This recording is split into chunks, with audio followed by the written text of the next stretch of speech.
Here are the top 10 weakest key-based ultimate attacks currently available for your custom characters in Dragon Ball Xenoverse 2.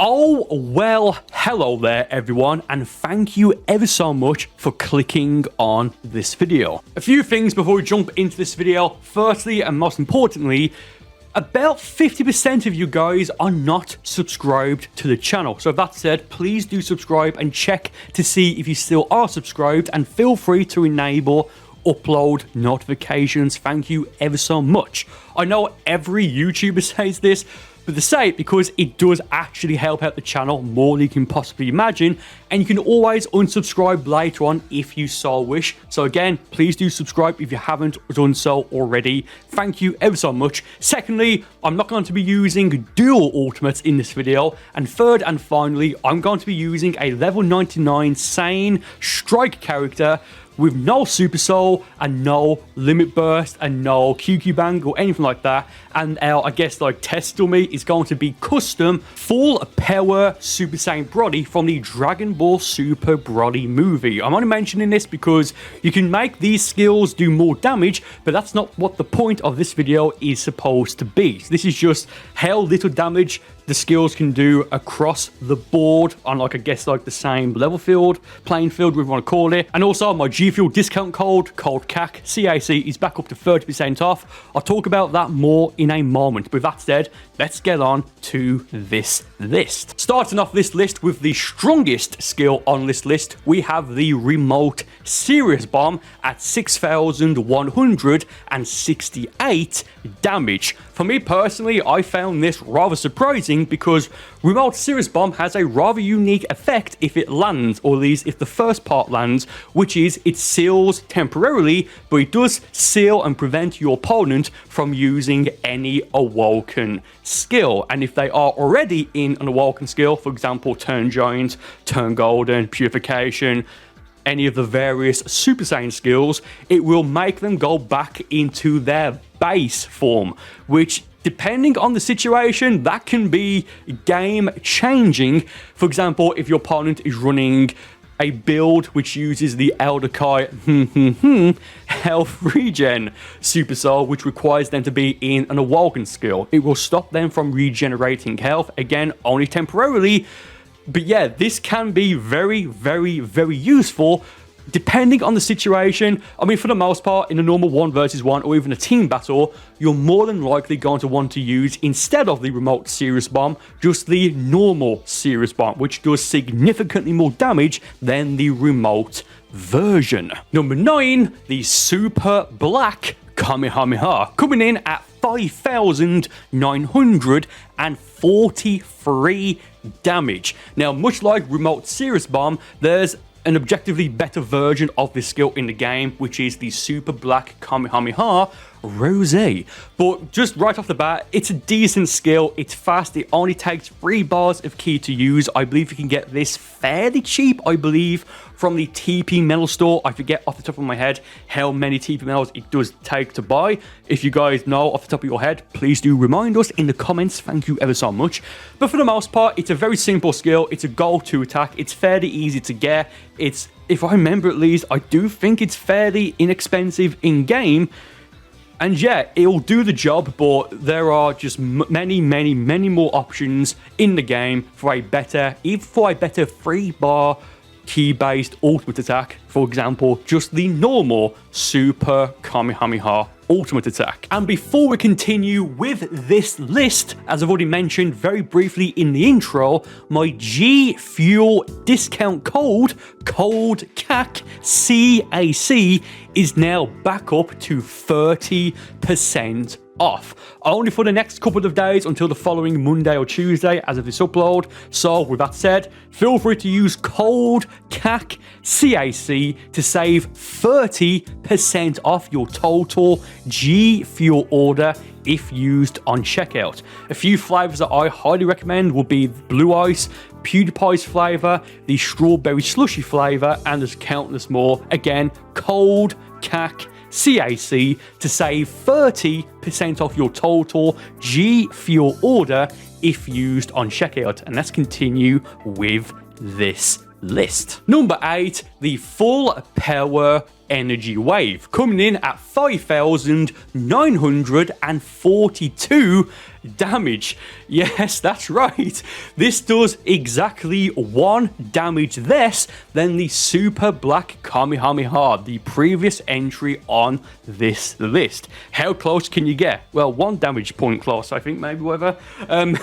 Apart from that, I don't really have too much more to say about this skill, other than you can say maybe early game or early mid game, it's a better skill to use because they both take 3 bars of ki to use. They both do, I mean, let's be honest, they both do the same amount of damage, right? There's literally, again, a 1 damage point difference, and I believe them both take the same amount of time to activate and stuff like that. And I believe you can get the full power energy wave for either TP medals or Zenny from the skill shop fairly early on in the game. I forget off the top of my head when you can get this, but it may be when you can actually access the skill shop. Again, the skill shop, not the TP medals shop, the normal skill shop. I forget if you can if you can get this like when you defeat Raditz, or maybe after clearing the Sane or the Ruckus on planet Namek saga. I'm not entirely sure, but apart from that, which skill do you like the best? The Super Black Kamehameha or the full power energy wave? Because there's no point running both of them, because again, they both do the exact, well, not the exact, but they both do the same amount of damage. Number 7, Mystic Flash at 5,832 damage. Now, to me, this makes sense as to why it's one of the weaker attacks, weaker ki-based ultimate attacks rather, in Dragon Ball Xenoverse 2, because, well, think about it. You're only going to be able to use this for the most part if your opponent vanishes. You can do some, like, flashy stuff, but I think that's just being flashy for the sake of being flashy, but all the more power to you, that's all good. But again, let's just think about it. You're doing damage on your opponent, and you make them go for a vanish, a Z-vanish, then you go for Mystic Flash. If they don't have any stamina, they'll have to endure almost 6,000, at least 6,000, or almost 6,000 damage, worth of damage, or they can go for an evasive, and depending on what evasive they have, they could be using an additional 2 or an additional 3 bars of stamina. So you do damage on them, you make them vanish, that's 2 bars of stamina gone, then you can maybe make them use an evasive, and that's another 2 or 3 bars of stamina gone. Going for Mystic Flash, you can make your opponent potentially waste 4 or 5 bars of stamina, possibly even more if they are running a skill that only, well, an evasive, like for example, Vegeto's Sane Barrier, but they don't have any ki. They may have to just burn through all their stamina if they want to fully protect themselves against Mystic Flash. Again, because of that, to me, this makes sense as to why it's more so on the weaker end of ki-based ultimates as of right now in Xenoverse 2. Number 6, Requiem of Destruction at 5,731 damage.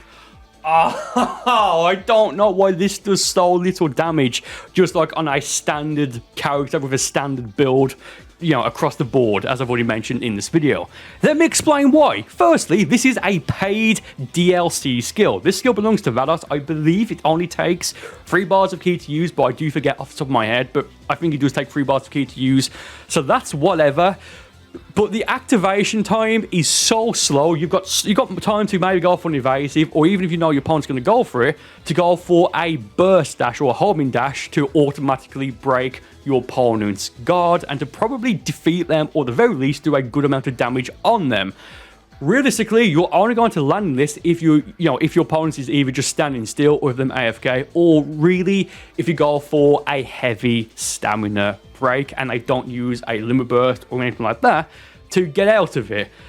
Can this skill please be buffed to maybe by about 4,000 or 5,000 points? I think that's fair, and I think in the future at some point it probably will. Coming in at number 5, we have HELLZONE Grenade at 5,510 damage. Now, I kind of, but not really, get why this does so little damage. I mean, firstly, right off the bat, this skill, it's a gimmick, right?